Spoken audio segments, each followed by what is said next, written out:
जय गुरुदेव, जय गायत्री माता और मेरा उन सभी भाई बहनों से सादर प्रणाम जो ये वीडियो देख रहे हैं। आइए बात करते हैं आज के टॉपिक का। आज की टॉपिक है गायत्री के 5 मुखों से पंचकोशिक का संकेत। देखिए, 5 मुखों का दूसरा संकेत आत्मा के कोषों की ओर है। जैसे शरीर से ऊपर बनियान, कुर्ता, बास्केट कोट और ओवरकोट एक के ऊपर एक पहन लेते हैं, वैसे ही आत्मा के ऊपर यह 5 आवरण चढ़े हुए हैं। इन पांचों को अनन्यमय कोश, प्राणमय कोश, मनोमय कोश, विज्ञानमय कोश और आनंदमय कोश कहते हैं। इन 5 परकोटों के किले में जीव बंदी बना हुआ है। जब इसके फाटक खुल जाते हैं तो आत्मा बंधन मुक्त हो जाती है। यूँ तो गायत्री के 5 मुख में अनेक पंचकों के अद्भुत रहस्य छिपे हुए हैं, पर इनकी सबकी चर्चा इस वीडियो में नहीं हो सकती। यहाँ तो हमें इन 5 कोशों पर ही कुछ प्रकाश डालना है। कोष खजाने को भी कहते हैं। आत्मा के पास ये 5 खजाने हैं। इनमें से हर एक के बहुमूल्य संपदाएं भरी पड़ी हैं। जैसे धन कुबेरों के यहाँ नोट रखने की, चांदी रखने की, सोना रखने की, जवाहरात रखने की, हुंडी चेक आदि रखने की अलग अलग जगहें होती हैं, वैसे ही आत्मा के पास भी 5 खजाने हैं। सिद्ध किए हुए 5 कोशों के द्वारा ऐसी अगणित संपदाएं, सुख सुविधाएं मिलती हैं, जिनको पाकर इसी जीवन में स्वर्गीय आनंद की उपलब्धि होती है। योगी लोग उसी आनंद के लिए तप करते हैं और देवता लोग उसी आनंद के लिए नर तन धारण करने को तरसते रहते हैं। कोशों का सदुपयोग अनंत आनंद का उत्पादक है और उनका दुरुपयोग 5 परकोटों वाले कैद खाने के रूप में बंधनकारक बन जाता है।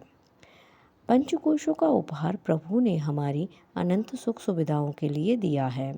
ये 5 सवारियां हैं जो अनिष्ट रूपी शत्रुओं का विनाश और आत्म संरक्षण के लिए अतीव उपयोगी हैं। ये 5 शक्तिशाली सेवक हैं जो हर घड़ी आज्ञा पालन के लिए प्रस्तुत रहते हैं।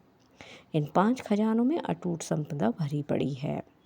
इस पंचामृत का ऐसा स्वाद है कि जिसकी बूंदें चखने के लिए मुक्त हुई आत्माएं लौट लौट कर नर तन में अवतार लेती है। बिगड़ा हुआ अमृत विष हो जाता है। स्वामी भक्त कुत्ता पागल हो जाने पर अपने पालने वाले को ही संकट में डाल देता है। सड़ा हुआ अन्न विष्ठा कहलाता है। जीवन का आधार रक्त जब सड़ने लगता है तो दुर्गंध युक्त पीप बनकर वेदनाकार फोड़े के रूप में प्रकट होता है। पंचकोशों का विकृत रूप भी हमारे लिए ऐसा ही दुखदायी होता है। नाना प्रकार के पाप, तापों, क्लेशों, कलहों, दुखों, दुर्भाग्यों, चिंता, शोकों, अभाव, दारिद्र्य, पीड़ा और वेदना में तड़पते हुए मानव इस विकृति के ही शिकार हो रहे हैं। सुंदरता और दृष्टि ज्योति के केंद्र नेत्रों में जब विकृति आती है तो दुखने लगते हैं, तो सुंदरता एक ओर रही उल्टी उन पर चित्रों की पट्टी बन जाती है। सुंदर दृश्य देखकर मनोरंजन करना तो दूर, दर्द के मारे मछली की तरफ तड़पना पड़ता है। आनंद के उद्गम 5 कोशों की विकृति ही जीवन को दुखी बनाती है। अन्यथा ईश्वर का राजकुमार जिस दिव्य रथ पर बैठकर जिस नंदन मन में आया है, उसमें आनंद ही आनंद मिलना चाहिए। दुख दुर्भाग्य का कारण इस विकृति के अतिरिक्त और कोई हो ही नहीं सकता। 5 तत्व, 5 कोश, 5 ज्ञानेंद्रियाँ, 5 कर्मेंद्रियाँ, 5 प्राण, 5 उत्प्राण, 5 तन्मात्राएँ, 5 यज्ञ, 5 देव, 5 योग, 5 अग्नि, 5 अंग, 5 वर्ण, 5 स्थिति, 5 अवस्था, 5 शूल, 5 क्लेश आदि अनेक पंचक गायत्री के 5 मुखों से संबंधित हैं। इनको सिद्ध करने वाले पुरुषार्थी व्यक्ति ऋषि, राजऋषि, ब्रह्मऋषि, महर्षि, देवऋषि कहलाते हैं। आत्मोन्नति की 5 कक्षाएं हैं, 5 भूमिकाएं हैं। उनमें से जो जिस कक्षा की भूमिका को उत्तीर्ण कर लेता है वह उसी श्रेणी की ऋषि बन जाता है। इसी समय भारत भूमि ऋषियों की भूमि थी।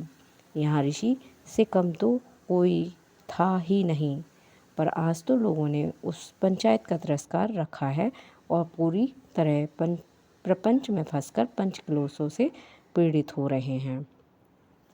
मैं अपनी वाणी को विराम देती हूँ। अगला टॉपिक नेक्स्ट टाइम के लिए है। तब तक के लिए मैं आपसे आज्ञा चाहती हूँ। कृपया इस वीडियो को ज़्यादा से ज़्यादा शेयर करें और सभी वीडियो आगे की देखें। ये सारी चीज़ें आपकी समझ में आती चली जाएंगी, यानी गायत्री माता का पंचकोश साधना भी आपकी समझ में आता चला जाएगा। जय गुरुदेव, जय गायत्री माता।